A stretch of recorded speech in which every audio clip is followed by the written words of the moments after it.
Svjetsko prvenstvo, finale klupa, glavni sudac znaje, oseče vapa i luka. Kad najednom u pola tekme uhvate ga probavne smetnje. I šta će taj nesretni sudac sada? Još 25 minuta do kraja. Ne može nikako da svira kraj. Htio on, ne htio, govno ide van u takvim situacijama. Pitam se često,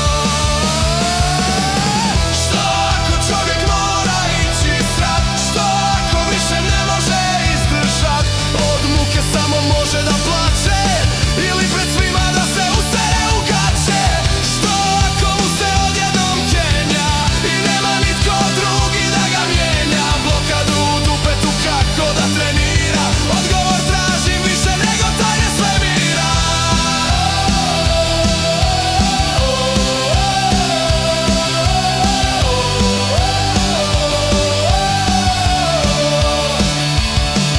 Bombe bacaju siloviti migovi ruski, petorica se skloniše u bunker ruski. Nema mjesta, ne stane više ni mačka, ali jednoga upravo spopade sračka. Ovi ostali hoće li ga istjerati na bolje, da ga ubije snajper ili netko zakolje.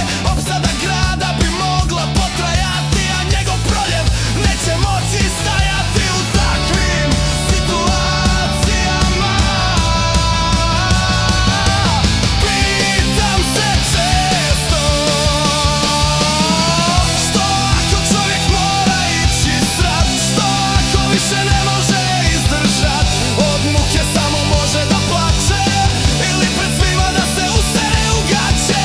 Što ako mu se odjednom kenja i nema niko drugi da ga mijenja? Blokadu u dupetu kako da trenira, odgovor traži više nego tajne svemira.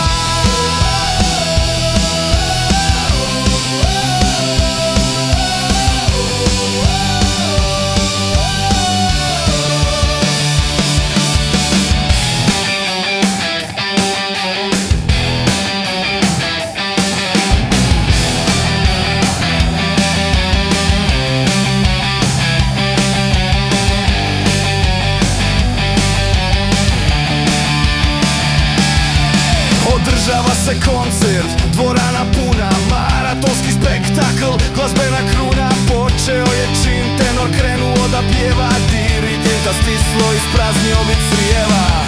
U takvim situacijama